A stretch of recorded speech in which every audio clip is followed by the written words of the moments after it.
All right, so today we're joined by Mr. Chris Walkey. How are you, Chris? Good. How you doing? Thanks for having me, Ralph. Appreciate it.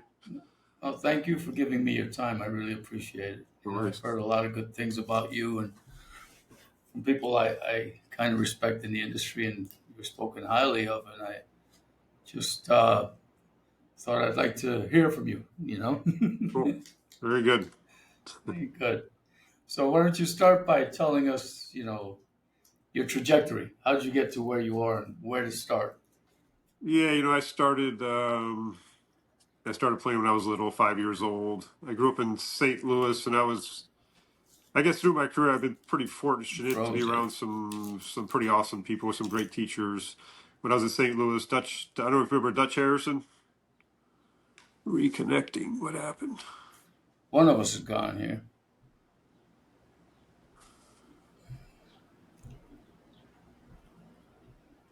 Now we're back. I lost you Oh, there for a second. yeah, I'm yeah, back. something happened there. I don't know. Yeah, Yeah, so it says I'm in the. reconnecting. Yeah, I'm in So the. yeah, I'm in a. so I'm in. Dutch Harrison was the pro at my club when I was a kid. I don't know if you remember him. He played back in the 40s, 50s with Hogan. He was an awesome Sure. player.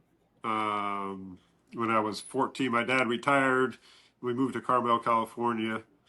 So that was a pretty cool experience. The fact that my high school home course was Pebble Beach.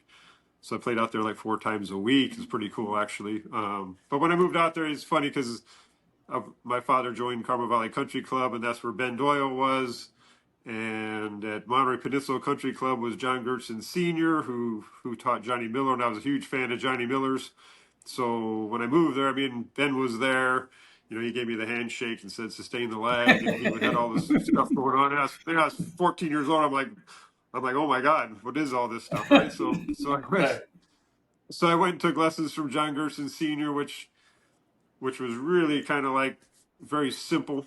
We had kind of the five movements, what kind of one piece takeaway, kind of set the right arm and fold the wrist, shift the legs to the left and straighten the right arm out, which was kind of five moves, which was pretty cool. I still use it today, as a matter of fact. I mean, it's kind of some of the basis that I run everything by. And over the years, I started taking some lessons from Ben and this and that. But, I was around Ben for 15, 20 years. As I got older and I started getting into teaching, that's when I kind of really got into the golf machine. My first job teaching was introduced by Ben. Chuck Cook. Chuck Cook at the time was spending a lot of time around Ben back in the early 90s, late 80s, early 90s. And he was going to do a gig in South America, and he needed two teachers to go down there and teach. And Ben suggested myself and David Adele that we went down. So Dave and I went down and taught for Chuck in Colombia, Argentina, Brazil, all through Central Wow. America. So it was pretty. I spent a couple of years down there, and then from there, in my playing days, I took some lessons from Mitchell Spearman, who worked for David Ledbetter. So when I got done teaching there, I called Mitchell, and I went to work for Ledbetter for about 7 years. Wow. So it was pretty good training background, I would say. Yeah, it's pretty varied. Pretty varied. Right? Yeah, And yeah. But I think that as a great teacher, you have to have. I think you need to have some variance. I mean, I use all that stuff today. When I'm teaching, I use. Obviously, I go back to. I don't know I use it, but I'm sure I use it all the time. So yeah, no, I mean, you've been blessed to be around a lot of good instructors. I mean, Dutch Harrison, Ben Doyle, yeah, for sure. Gertson is Miller's teacher, and then Spearman, Spearman, the Well, Ledbetter guys, and then I was around lead for 7 years, and all the guys. We had, yeah, our crew was pretty. We had Robert Baker, Gary Gilchrist, Nick Bradley. You could kind of go on and on. Some teachers that went on to do some great things. So, yeah, yeah. So I mean, that's cool. I mean, you have a pretty varied background. So I guess you've seen a lot of different motions and techniques, and oh yeah, for sure. probably seen quite a few. Okay, well, that's cool. So right now, I'm watching some of your material on social media. Uh-huh. And now, did you develop the power package before I go Yes, forward? yes, yes. Okay, I have one. It was, obviously the swing guy came out in 1997. Back in the day, I worked with Adam Schreiber, Mike Wilson for Ledbetter and Palm Desert. And when it came out, I mean, almost immediately we took it. We did different stuff with it. We put two swing guides on, made the kind of basically what the power package is. No one ever did it, so I finally just decided. I think it's great for structure in the swing, getting the arms in the right spot. It's great for a lot of people. Actually, I just got a video yesterday from a buddy of mine at the Byron Nelson, and Ruyen's using it right now. It was pretty cool. So a lot of great players. Mickelson used it. Fowler. So it's a good product for a lot of people. Yeah. Okay. So I'm looking at your watching your social media, Uh or stalking your social media. How's that? huh. Sorry. And, so I'm watching this, and I'm looking at this new thing. For me, it's new. Uh It's the huh. Helix Golf Yeah. Institute, Uh huh. and some kind of movements and stroke patterns that I had never seen, or explanations of different things. And I'd like to Yeah. hear more about that. I don't think it's different stroke patterns. I don't think the golf swing changed. I mean, it's really Helix is really about looking at it from kind of a different lens. Um, the biomechanics are different. I think if you go back in time, I think since the beginning of time, biomechanics has been based around kind of a lever pulley system. Sure. Where I mean, a lot of this stuff comes from Bill Hartman, who Dr. K mentored underneath. It's kind of saying, hey, we're really just a big meat suit filled with water. And so it has a different. It's just a different a way of movement. A different. It's basically opening people's eyes that hey, is there a different strategy for movement than just what everybody's what has been kind of laid down as kind of the law. So, um, if that makes sense at all. Well, so you're saying now, Dr. K, you mean Kwan? Is that the K we're No, talking about? Dr. Mike K. Oh, He's Mike on K. he's on Okay, Mike Dr. Mike K. I'm Quan, sorry. Quan's Quan's different. Quan's great too. Yeah, I like Dr. Quan. He does a lot of good stuff. yeah, Yeah, for yes. sure. So, It's just looking at different. Is there a different strategy? Is there a different strategy than what's out there right now? Kind of maybe open people's eyes to something different. and how long have you been working with this or studying this, or you know? I met well, the team comes from I worked with Tony Greco when he was playing, and when his career kind of came to an end in 2015. He kind of hounded me, and I mentored him to be a teacher. He's an awesome teacher now. Um, we had a student that had seen Dr. Mike Hayes. Dr. Mike Hayes is a PT biomechanics guy. He's probably one of the best PTs Okay, in the world. This guy, he's a genius with some of the stuff that he can do. He suggested he went there and he said, "Hey, you know what? Doc, he sounds just like you guys. Basically, what we feel, how the movement patterns and how the body moves in the swing." And he suggested we go over there and meet him. So Tony went with Tom Pernice to go see Dr. K, and Tony was kind of blown away with the things he said and how we could get basically the same movement patterns but in a different way. So he said, "Well, you got to meet Chris." He told Dr. K. So Dr. K came to Palm Desert and we had a conversation. And basically, it's like how I saw the body motion, how he saw the body motion was pretty much identical. It was just coming from a way different lens. His lens was on one side, mine was. So basically, all we've done is taken all our knowledge and kind of combined it together to come up with Helix Golf. okay. So So, what I feel go like ahead. we I'm can sorry. do now is if you get deep down into it, I feel like understanding what we do, we can make understanding center of mass better, understanding movement patterns better, how to create internal rotation and external rotation, and how to capture that properly. We can make changes, very simple changes, and get huge results without having to, work on a whole bunch of stuff.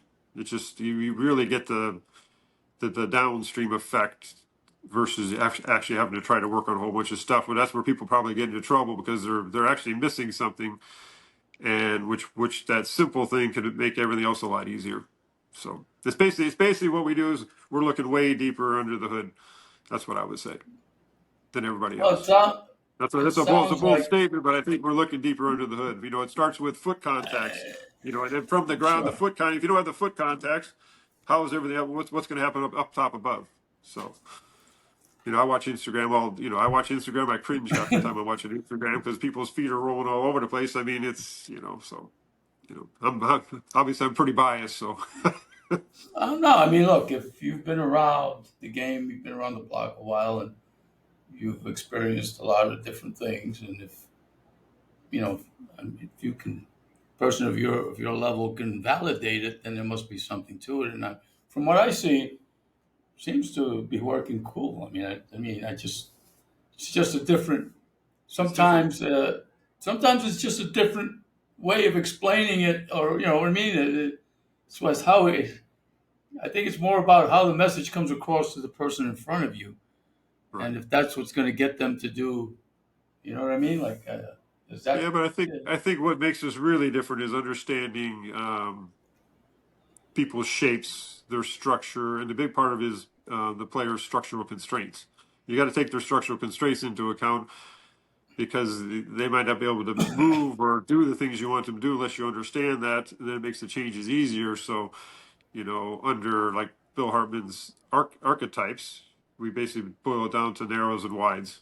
And you got in betweens here and there, but you look at Justin Thomas and how he moves versus John Rahm or KJ Choi. They're two different. They're two different animals in how they produce force and how they're going to move. So you can't. I'm a narrow.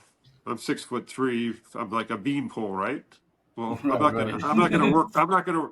I'm not gonna work very well using the ground. I'm not gonna stay in the ground very long. Okay. Where KJ Choi, I used to watch KJ Choi. Years ago, I watched his swing. It barely looked like he was moving.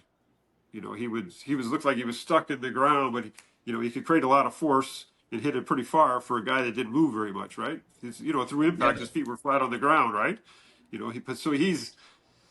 He's the guy that likes to use the ground. He's going to use a lot of force into the ground. He's used a lot of internal rotation. I can't do that. I don't have time. I don't have the space. I don't have the ability to do that. So I'm going to be I got to get out of the ground quicker, back in the ground, back out of the ground quicker. So, you know, it's it's it just is what it is. well, no, But I you know take you that. take but you take a guy in my frame and try to teach me like to get down to the ground and stay in the ground. I'm done. It's all over. So.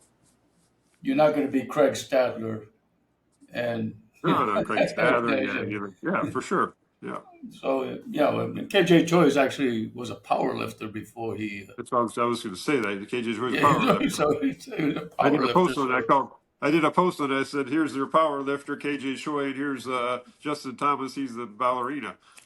You know, right, the but and propulsion's going to yeah, be different. The forces are going to be different for sure, 100%. but those guys are utilizing these techniques just by nature, right? I mean, it's in other Yeah, words, what you're doing is 100%. categorizing this stuff and actually documenting. Yes, And but those guys are like they found the optimal way I to think they get the they club moving. figured out on their own, right? Yeah, Right, right. I but you mean, can't teach you. You wouldn't want to take somebody of my shape and try to teach me like KJ Choi. It just wouldn't work. right, He's a two-legged jumper. I'm a single-legged jumper. And I move differently than he's going to move. right. So that was way back when, right after Norman, when Norman lost the Masters in '96 or '97, he started Mm. doing a bunch of business stuff, and I don't know. I was used as a model for some, what was it called? It was a Greg Norman product. Never took off, but it was The secret? no. This was like a swing analysis. You would swing. It was like early AI, before AI. This is like Oh, I got you. 1990, 98 or 99. And he would take, what he would do is, you remember the laws of golf with Mike Adams and Yeah, yeah, yeah, yeah, for sure. Esomorph and body types. Right. So he Yeah, would, like lever, and whatever. Yeah, yeah, lever, muscular, whatever. But anyway, he would yeah. take that and you'd swing, and well, he would categorize you first, right? Say, okay, you're uh, I don't know. Laws was leverage, and then there was whatever. There was three different types I think they had. Yeah, yeah. There was three of them. Yeah. Leverage was like David Frost or somebody like Right. my height. I'm a 5'10", whatever. I'm not a big fat, big guy. So he categorized me as leverage, and then he went through all the stuff that the leverage guy needed to do. I'm just But I'm pretty Greg sure Norman. It was you could called take Greg some of that Norman's stuff One and on One. find. Yeah, I'm sure you could take some of that stuff and find a way. It's I think everybody's trying to get to the same point, but what's the easiest way to get there? That's all it is. Yeah, yeah. And so you have guys using this technique on tour. Who do we have? With a lot of college players, juniors. Yeah, we got some guys on the Corn Ferry tour. It's not a technique. It's not a way to swing. There's no specific way that you're going to swing, right? It's just a better way of movement patterns Right. and how you are capturing So internal it's rotation, external rotation. So everything I see these days on Instagram is kind of just straight towards external rotation. A lot of bending and twisting going on. A lot of our stuff is based around trying to be, you know, to move. You can move fast, but you don't have to bend and twist. And I think what's going to happen is you're seeing a lot of guys get hurt. I think you're going to see the way things are going. In some respects, you're going to see career. You're going to see guys come out and they're good for a couple of years, then all of a sudden they disappear because the strategy is not going to last very long. The strategy is going to be short lived because you keep bending and twisting one way. You go so far, you can't bring yourself back. There's always got to be a reset. Everybody has their tendencies, everybody has their biases to how they're going to swing or their movement patterns, right? But they have to be brought back and reset. Otherwise, you get twisted so far, or you go so far one direction, you can't get yourself back again. It's like a never ending, right? You keep Mhm. you keep twisting and twisting and twisting. Well, at what point in time does that become a bad strategy? And then a lot of our stuff is, you know, I think we kind of pride ourselves on the coherence of your gym workouts, your drills to your swing, which creates a very coherent model. So everything you're doing is combined with what you're trying to do. So if I'm an arrow, I'm going to train different than a wide. There's certain gym exercises I shouldn't be doing. I shouldn't be doing like squats with a rack on my back, pushing myself down to the ground because I need to be out of the ground. I'm just compressing myself down and I don't need to be there. For John Rahm and KJ Choi, you had a power lifter. They could do squats and certain exercise all the time. So, and then from there is what kind of resets does the player need to do? What's their workout routine after the round? To bring them back to where they need to be. Because over the round, they're gonna go towards their bias, and then we need to bring them back, and then it keeps them kind of more in line at all times. So Mm. it's not just a swing theory. It's not just this. It's kind of the whole combination of everything. How you train, what kind of exercises you do to reset your body, and kind of to match up with your shape and how you should swing. So is there some kind of preliminary assessment you do on a student before you go Yes. forward? Uh-huh. Okay. We have an assessment process, and that'll be that'll be in our seminar. Yes. Okay. So No, the I seminar, just the yeah. seminars we're doing I'm kind of not gives the looking. I principal. just want to know what to. Go I ahead. know, I'm sorry. but that's the whole process behind it. What is, you Right. know, we have people do toe touches and turns and stuff, and you can see which way they're biasing in their turn. Just because just because I'm facing you now, right? Hmm. It doesn't mean I'm facing you. It doesn't mean this is zero. I mean, my pelvis could be facing over here, and I'm bent, and people are already turned. They could be turned right before they even take the golf club back. So, but we get into that kind of stuff in the seminar. I mean, there's a tour player out there now. I won't name any names. He's been struggling. Some of the stuff he's been working on, we watch it. It's like, oh my god! I mean, he's already turned over here, and they got him doing some stuff. He's turning more and more to the right. Then they tell him they can't get back to the left. Well, he's so far to the right, he can't get back to the left. So it's just So it's just it's just things to consider. It's just all consideration, right? So so yeah, I had that conversation with Dana Dahlquist about because there's a big argument. Well, there's a big debate between stack and tilt, and the other guys at the athletic motion about this movement and when it's like what is zero, right? Where is zero? Right? Yeah, Yeah, where's zero? everybody's zero. Everybody's zero is different, right? I mean, it's yeah, yeah, That's kind of like yeah. So it's a weird when you start measuring this, it's a. right. But now this Helix seminar is this designed for teaching professionals? Golf coaches, PTs, obviously trainers, interested. You know, anybody that's interested in what we're trying to do. So it's not just for golf coaches. It's for everybody. So, if you're a PT, I'd probably recommend going because it's probably something different. Might be different than they've ever heard before. So So it'd be different from TPI, right? TPI is like yeah, the they're the gatekeepers, right? been, So yeah, that's the 800-pound gorilla, right? well, yeah. So hey, is there a whole bunch of good stuff in there? 100%. Is there a better way? Maybe.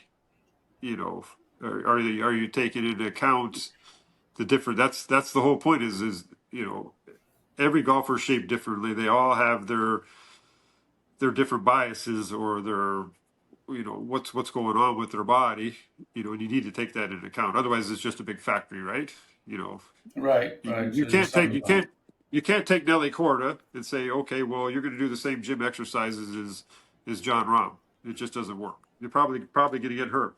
So that's where and we're at. then We're just so I think if you look at Helix, is just looking at things in a different way. Maybe open to I people's agree. minds to things that are different. Okay, that's what it's about. It's almost more personalized too. More about Personalized, very what personalized, you're very work personalized. what you're Yes, working with and in front of you it's versus a general. yes, it's not generalized. It's not just saying everybody's got to do this or everybody's got to do this. Um, I think what is Helix golf? It's learning to swing on your helical angle. That's kind of the kicker. If you do that, you're probably going to be okay. Yeah. A helical angle, huh? Mm-hmm. Can you define that? Huh? You Can you need to find. define that? A helical angle. That's a big word.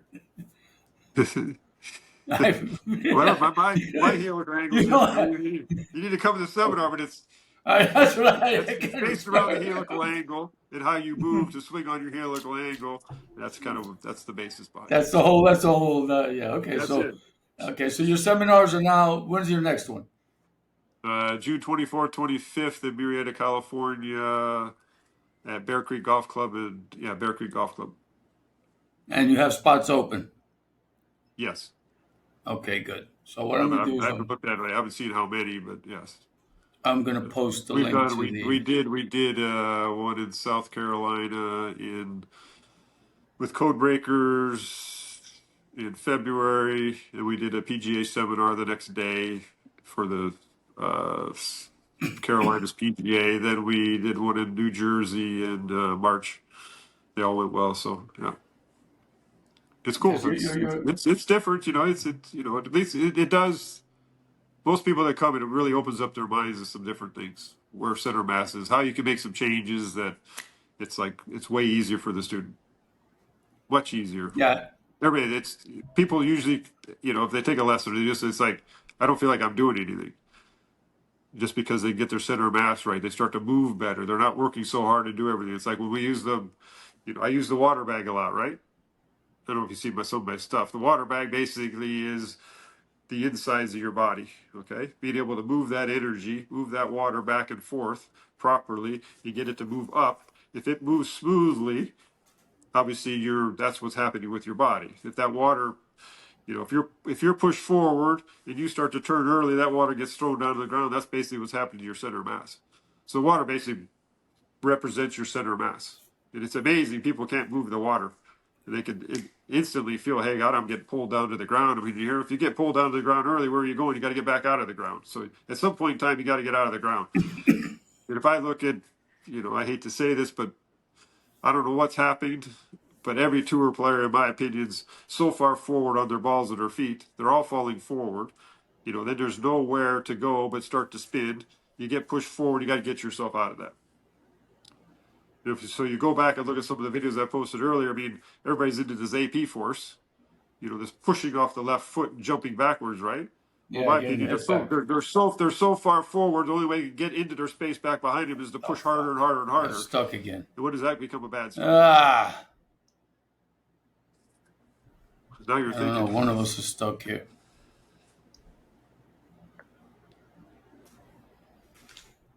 I Oh lost, boy, I lost you there. I lost you there for a are second. you back? I'm I'm sorry. back. No, no worries. I don't know Yeah, if it's mine or yours. It's no big deal. I'm But well. that's the thing is I these have third world strategies. problems. Yeah. But hold on, Chris. Can you go back to we were the pushing off the left, the AP force you called Yeah, it? the AP force. I think you see this jumping, this pushing. It's overdone. It's you see it all over Instagram and these teach. I mean, you have to have. I think what we do too is the ability to access your space back behind you. That's how our. If you look at some of our setups, they're probably different than probably going back more to old school. Like guys used to have more balanced posture. Everybody's so far forward now. They get pushed forward. They can't access the space back behind them. So what are you going to do? You're going to keep twisting. You're going to keep turning harder and harder and harder to try to get turned. If you actually get your center mass in the right spot, and it's easy to move in your back, you can get turned back behind you without trying to turn so hard. Then you can get back in your space on the other side. But everybody's so far forward, they got to figure out how to get out of their own way and get out of their own way on the other side. So just not And that's accessing space. They're not accessing space properly. yes, Then it it is. becomes then it It's becomes the peg leg, the straighten the right leg out. And that's not half the stuff I see isn't you go to the golf machine, standard leg action, you still have internal rotation. The leg can go anterior, posterior, back and forth. Okay, but it's not a peg leg. It doesn't straighten and go twist around, and you lose your trail foot. Everybody's losing their foot.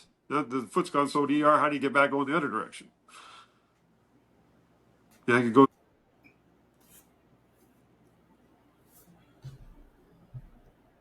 this thing has stopped.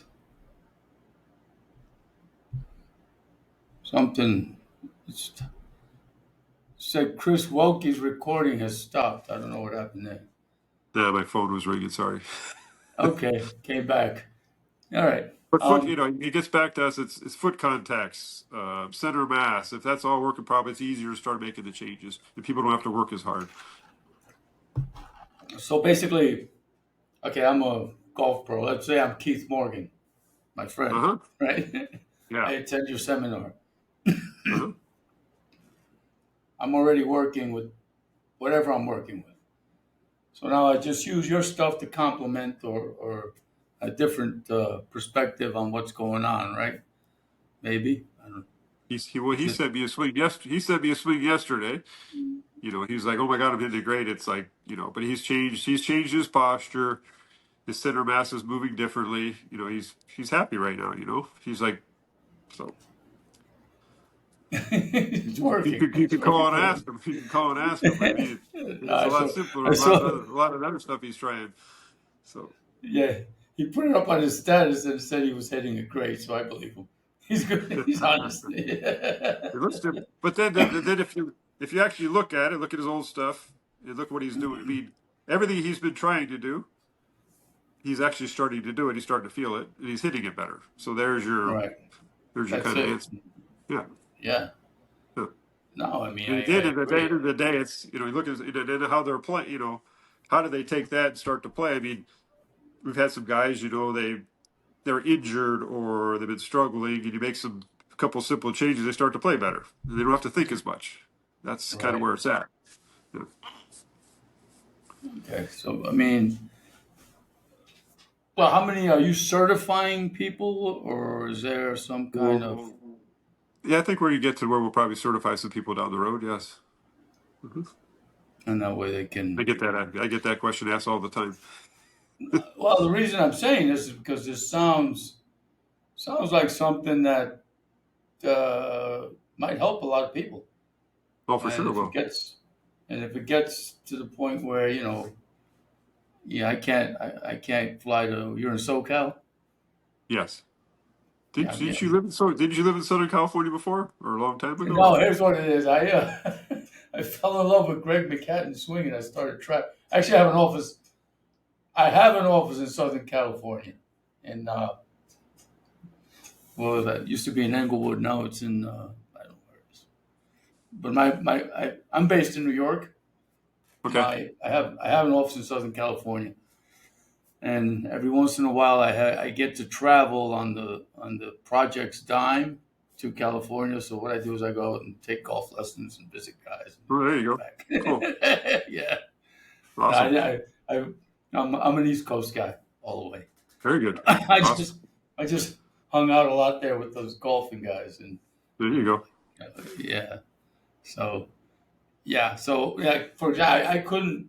I got if I wanted to experience this as a just a student, I'd have to find somebody who knows what they're talking about, or who's attended your seminar, or you know what I mean. Yeah, but even then, it takes, I've been Time around Doc. doesn't. We've been doing this for 3 years, and it's still like, you know, I understand it quite well, but we're still researching and we're still doing stuff all the time. I mean, it's kind of a never ending thing to get better and better at it, right? I think what it does, I think if you talk to guys that I've talked to, Keith or whatever, I think it's my eyes getting better. But I had a great eye before I met Doc, but Mhm. but you start seeing things, and it's almost like you can't unsee it. You start seeing a foot. You see this foot going there. You see this going this direction. You see that going there. I mean, your eye just gets better and better and better. So, but you have to have a starting point. I think you almost have to look at it. If you come, you got to start to buy it in. Hey, there is different. It's a different idea how things happen. So, we're not a lever pulley system. We got a lot of stuff going on inside us. We got water. We're moving things around. It's the basis. I don't probably didn't say this earlier, but it's basically based around compression and expansion. So Mhm. you're either compressing or expanding. You know. Right. Yeah. When I And, first started this blog, I actually bought the guy Kellen Miyahara, and he huh? had another doctor, and they were going into these.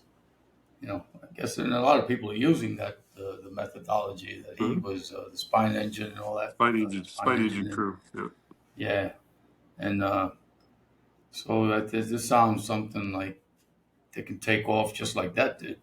for sure, for sure. It has the potential, but Yeah, you but guys are doing. I think you're pretty well versed in the golf machine. Uh, Probably the biggest thing I still use today is I learned pretty dug into my head is you know educated hands. Why most people cannot play golf because their hands are not educated. That's the end of the day. I mean, it doesn't matter what you're trying to use.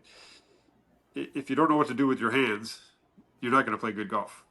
I I agree. hear guys come to range all the time. I'm working on this force I saw on Instagram. It's like, well, geez, dude, you don't even know where your hands are to hit it solid in the center of the face. I mean, what's the point? So I still Right. boil it. I mean, there's some strategies out there that it's all this body movement, but it's pivot. It's pivot control hands. But these they're teaching all this pivot motion, but people don't know what to do with their hands. So there still has to be the possibility that hey, you probably got to educate their hands. Because you should be able to control your pivots with by guiding your hands. Having your minds in your hands. Where are they going to go? I still believe that Right. firmly. So yeah. Yeah, that's Ben Doyle's big on Well, yeah. I mean, that. Mind on your I hands, mean, eye I on can the stand. I ball. can. I can aim straight at the target, and I could probably. You tell me what shot to hit. I could probably hit it. I could adjust. I can just move my hands around, change the shape of. Use my hands to figure out which way this thing's going to go, and it controls my pivot. You know. But you take You know a. what? Yeah, go ahead. I'm sorry. Go ahead. Yeah, yeah. I get trapped in that all the time. I mean, I'm not a, I'm not a hardcore golfer anymore. I'm just like a experimenter. So I haven't, it's like the modern guy has a TikTok coach, an Instagram There coach, and a YouTube coach. So you I watch go. all this stuff, and I live on a golf course down here, so I go out and I just beat balls and try all kinds of different stuff, and then I go down rabbit holes and sometimes I get lost in this abyss, and I forget where I was. Sometimes I don't even. And it's like I'm not. I'm at the point where I used to play competitive amateur golf, but I'm just at the point where I enjoy just fooling around with the swing and Going see around what swing stuff. happens. And Yeah, yeah, for sure. yeah, yeah. So You got a lot of stuff going on in your head, I bet.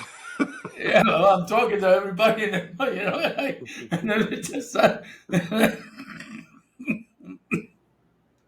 lot of it sounds so good. I got to go out. So I have a net and a You gotta launch go out and try monitor. it. And, yeah, and I give it a shot. And I don't think I'm ever going to improve until I just decide that it's enough is enough.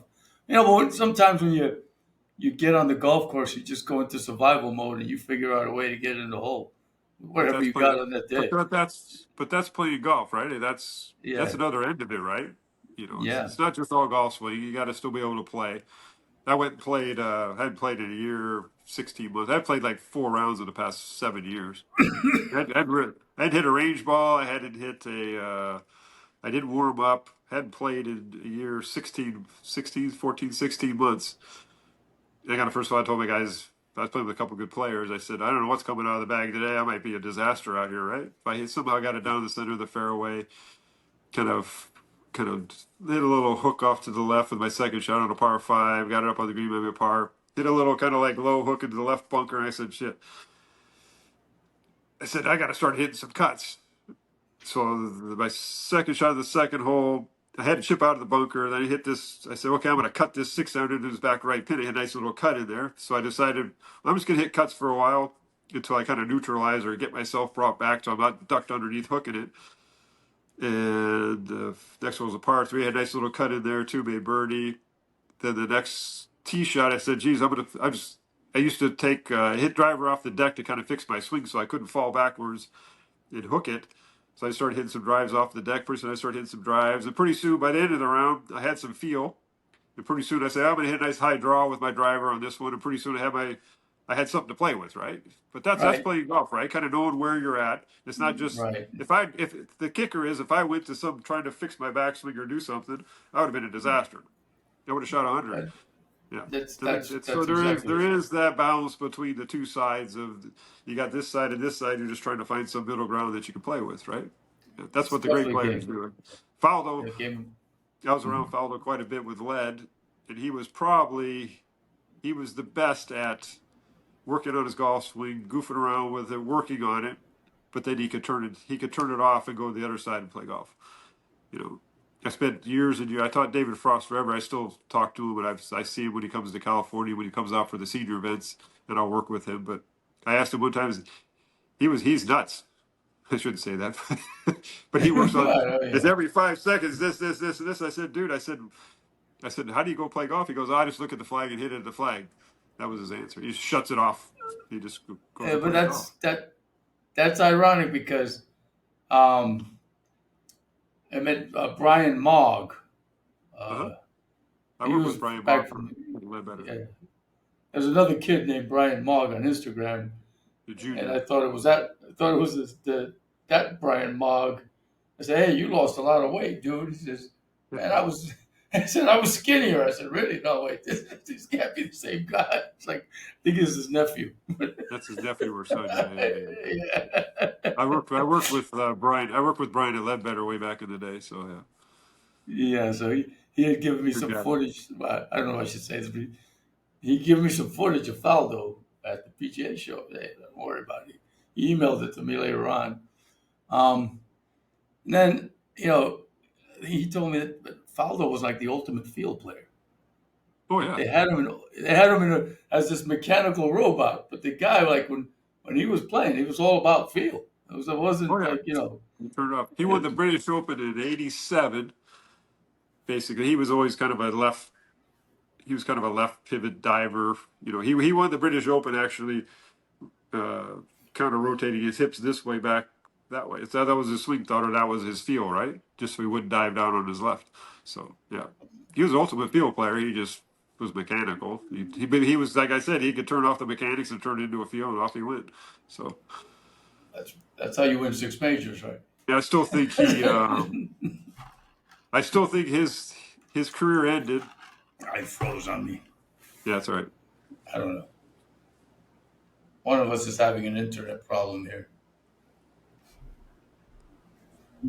Oh man, I was popping in and out there. Oh,